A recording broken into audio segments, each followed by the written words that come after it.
Thursday practice from an injury standpoint, we're all clear. All clear, ready to go. Obviously, the question about Josh. Josh has continued to improve since Monday. He ran again today. A lot of what he does depends on how he wakes up and feels tomorrow, right? We're in that part with his recovery process. I know he's very, very close, so we'll see on Saturday. As far as everybody else, should be good to go. Had a good week of practice. Excited. It's a night game.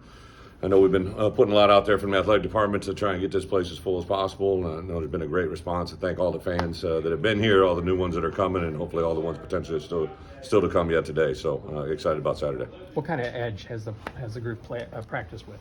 I think it's a great question. Bless you. But I think the part that really has unfolded with this group from Wyoming game to where we are today, their preparation has maintained the same. I don't really. There was a scout I was standing next to the other day, and he's like, basically said, Bret, it's impressive. He's been here twice now, the way our guys practice, and I think that's the indication of who they are. I don't think we prepared for this moment for 365 days a year. We didn't do anything special in our preparation last week to beat Wisconsin. We did the same thing this week against Iowa. We just do what we do. When it comes down to like the last minute type deal with Josh, how do you, from a game planning standpoint, go about that when it's now getting to Friday and it's still kind of a day-to-day thing? There is no difference in game plan. I mean, Josh has plays that we would say probably favor him, right? But we don't change our offense based on Chase being in there, Josh being in there. I've really been happy with Reggie. I know a lot hasn't been given to Chase Hayden, but I thought his practice the last 4 weeks have been outstanding. So really the only thing we rely on is our doctors. I think, this year, more than any time in my career, we've been connected with the medical staff really, really well. I think it's been beneficial on many different levels, and hopefully this is another indication of it. You mentioned, Saturday after the Wisconsin when you had some phone calls that you were saving to make in-person recruits. What's maybe been the response from those guys? Without a doubt. I literally, Monday or Tuesday, I was still working through, text messages, return phone calls. Not all recruits, obviously. But I think that overall, our recruits, because of the way we've recruited them, right? Like just that what we were doing, what we're building, maybe they weren't able to see it before we talked to them, but now they're beginning to see things. There were recruits that were there, right, that we had recruited. The recruiting world is such a dynamic piece, right? Like every kid's looking for a trigger. Some kids, it may have been about wins, right? But some kids, it might have been about culture. Some kids, it might have been about a playing opportunity. So it's kind of hard to judge, but I would say that in the state of Illinois, we knew that we were probably going to compete against, obviously, Northwestern a lot, but we probably compete against Iowa and Wisconsin as much for anybody in recruiting. So that's why these two games are critical. I guess when there's a coaching change like there was at Wisconsin and there is that overlap, does that, trigger something here? Just when obviously there was transition. We're aware of that. They're aware of that. But I would say in recruiting until signing day, really things stayed pretty. I would say flowing during the recruiting cycle. Just in today's kids with today's world, like I'll literally, more than ever, have a conversation with a young man on recruiting where maybe if they pick another place, you used to kind of, good luck, get a little snippy. But in today's portal world, like we will really literally make sure that everybody knows when they pick someone other than us, if their time ever changes, right, or if their outlook on their college career changes that he may want to look at Illinois, please contact us. I used to delete kids from my contact as soon as they committed somewhere else, or for sure when they signed. Now I don't, right? And it's just because of the sign of the times. With the atmosphere you're hoping to get on set, what can that mean for recruits and attendance and just the kind of cultivating that want to be here? It's all positive, right? Like I think what we're beginning to realize and understand is one positive thing affects all, right? And the way we play offensively affects and helps our defense, and vice versa. The way we play helps our fan base. The way that we engage our fan base helps our donations, helps our NILs. Everything is just a constant flow. So, yeah, I think, Josh and I both early on in our conversations, before I think I was even hired, talked about what it would be like to fill Memorial Stadium on a consistent basis. It's not just a one-hit wonder. We're not trying to do this one time against Iowa. We're trying to show them what this can be over a period of time. I couldn't be more excited to be engaged with an athletic department that feels that way, a community. I've seen outreach from blind random people on social media that's been forwarded on to me. I don't have a lot of time, but I set aside about a half hour in the evening to gather information of the outside world that I need to know, and it's been fun to see that. Kind of looking back, you kind of talked about making changes with the program on Tuesday. Looking back at the change in offensive coordinator with Barry, have you kind of gotten what you wanted from him in the first couple weeks? Well, we're 4-1. I'd love to have one more, right? But that wasn't on the offense, wasn't on the defense, and wasn't on special teams. It was on me, right? So I think we I have made a lot of progress. I don't think that you ever truly you do self scout all the time. So we did a big self scout on bye week. We'll get through Minnesota and do another big self scout to go through the 5-week crush on the end. But as a head coach, we do a weekly analysis of where we're at, and I told our players, when we get ready for media day to meet with you guys, don't make predictions, right? The only prediction you can make is hopefully we're going to be better in game 12 than we were in game 1. And that's how I kind of think. That's how I operate. And absolutely, I'm very excited about where we're at, but more excited about where we can go. This series has been pretty rough over the last several years. 1-9 the last 10. Right. Is this a big game to get over the hump against a divisional opponent? Iowa's a good program. I've been in that locker room as a player, as a coach. We have a lot of great relationships with people in that room. But when I took this job, I knew that they were a team in the Big Ten West that traditionally were always in the hunt. So obviously this is a big game. But none of those teams of the past that either won or lost from Wisconsin or Iowa is showing up on Saturday, right? It's the 2022 crew. It's about how we handle the moment. It's at 6:30 Saturday night in an environment that hopefully is going to be very, very live. And I'm excited to see the competition. As the national and individual award stuff starts to line up for Chase, do you sit down and have a conversation with him about time management and not letting it overwhelm you? It's a great point. Actually, I had that conversation in the summer, right? Because I knew what was coming. You all didn't see it till now, right? But I knew if he continued where we were from a year ago, and that's what I saw during the spring through the summer, I knew these things would come. I sat down specifically with Bret the other day and just talked about, hey, as we get more and more success individually, collectively, more and more exposure, more and more media is going to come, and we just have to be delicate in how we balance it. We want to say yes to as much as we can to build the brand and let them have exposure, but also we have a task at hand, which I think Chase really handles well.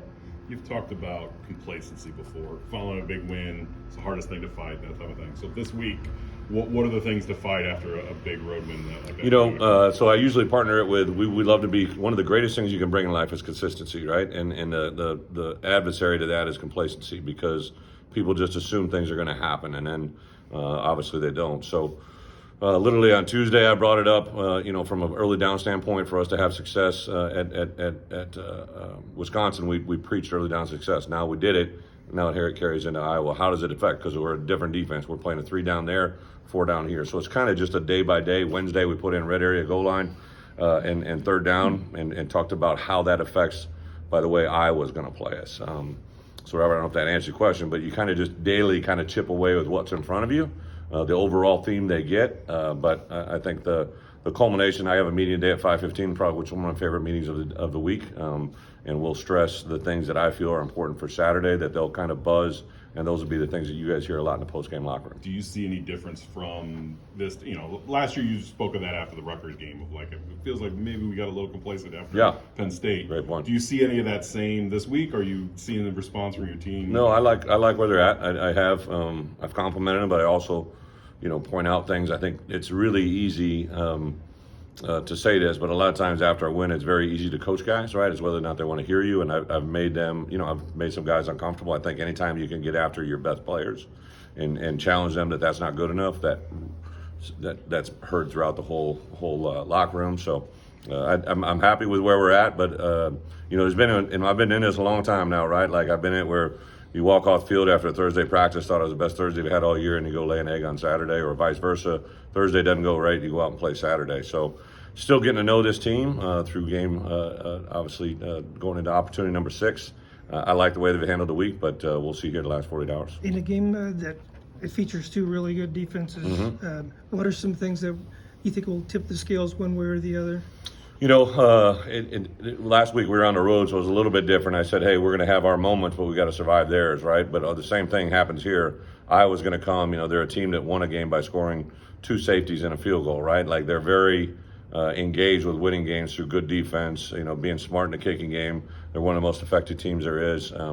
They took the game may have been out of place a little bit, but they took the kickoff after Michigan's last score and went down the field and didn't even use a timeout in a minute and scored a touchdown. So, for us, 2 minutes this week because they just had success doing it. We prepared for that moment. You kind of have to take the big picture and figure it into this moment. But I think last year's message, we have to be great in our moment, but we have to survive theirs, and that especially holds true for our offense. Is there anything unique about your circumstance last year, not being able to coach because of COVID, that informs this year's game? Yeah, I told him on Sunday, everybody wanted to make about last week my return, but I actually have probably more personal investment, personally, in history of Iowa. I was there longer, more hats, right? More relationships, because it's just a different time in your life. So I have said several times this week about, like, hey, I remember sitting on my couch watching this last year and I couldn't do anything. And it wasn't because I played at Iowa, it's because I wasn't with my family. I wasn't with the University of Illinois. And that was a hard moment, right? Like, I've never done that before in my career, and I hopefully don't want to do it again as well. So it's a different game and it's a different set of scenarios, so you kind of play to the moment. You feeling good? I feel great, Okay. yeah.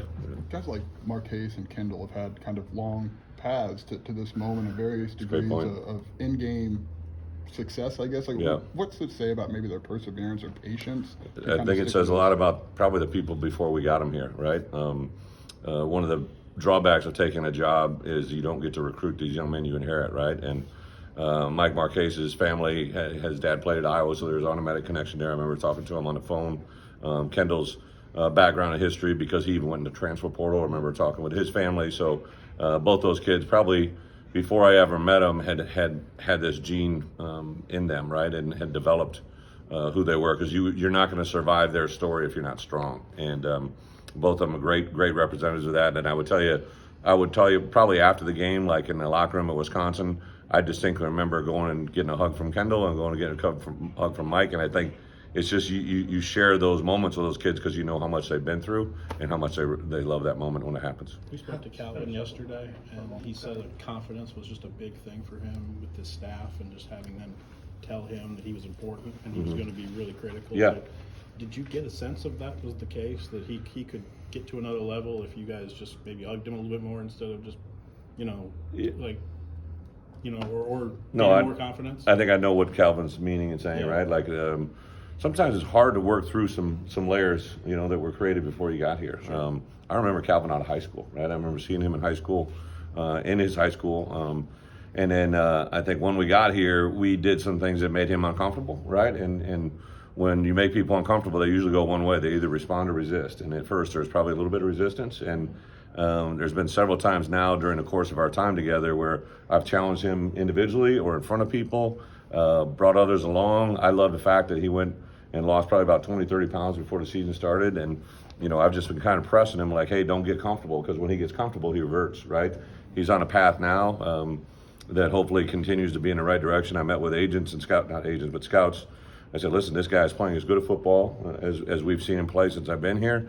And to keep him on that path, we have to, keep pressing him on what he needs to do. But sometimes kids need to have the faith that we believe in them, right? And that's probably the better job of what I've done specifically. J-Mo was really good with me in that regards, talking about, hey, I know it's a different position, different personality, different deal, but we kind of went through this with Isaiah Gay, right? Like Isaiah went through a little bit of resistance phase and then came out and was playing as good a football as he ever played at the end of his career. And I think Calvin carries a lot of that same mojo. Seems like a game where special teams could Huge. play a really big role. Yeah. Have you seen more consistency out of Caleb Griffin and Hugh Robertson in practice? Yeah, Hugh had hit probably, we hit, on Wednesday we don't hit the ball that much, but Tuesday Hugh probably had as big a hits as that. And that's why I went up to him after. I said, okay, who's here, right? Like, who are you, right? Like, because his issues are when he's hitting the ball really, really well, it goes very, very well. And I just encourage him, hey, just let us do our job, right? So if I'm the right guard, let me be the right guard. If I'm the snapper, let me be the snapper. If I'm the right tackle, be the right tackle.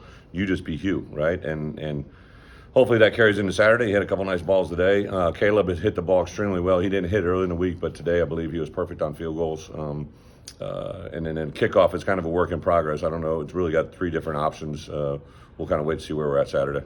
How involved did you get this week in the ticket sale push, and is that something you do regularly? Of course, the one thing I do is I say, anything you need me to do, just let me know, right? And I'll do it. I know the thing I did with Bret, they told me they were going to release something with the students who were getting free tickets, and I said, well, let's get the Block I crew over here, because every time I meet those guys, they're very excited, right? As students, and I think they identify with our students correctly very, very well. So I suggested we come over and we do a video. So I kind of beat up Hill and Tommy on their acting skills on that one video. But I told Bret, I said, hey, if those 4 students want to come up to my office right after practice, I got to do a couple things, but they want to come up and do a video. And those 4 students came up there and they were like smiling ear to ear. And I was a little bit behind, I think. So Sunday night I crashed on my couch, and so I still had my comforter and my pillow out. And the kid goes, "Do you sleep here?" And I said, "Not very often, but if I'm behind and I know I'm going to get home late at 1:30 or 2 and be in at 5, I'm like, I'll sleep here." And I go, "I don't like to do it very often." And he goes, "I'd sleep here every night." I started laughing because perspective is so unique, right? Like, yeah, I got involved in that one, and then I kind of during that half hour in the evening, I just kind of get an inventory on where we're at and if they want me to retweet or do anything. But I don't really get too much involved with, much more than just promoting anything they want me to.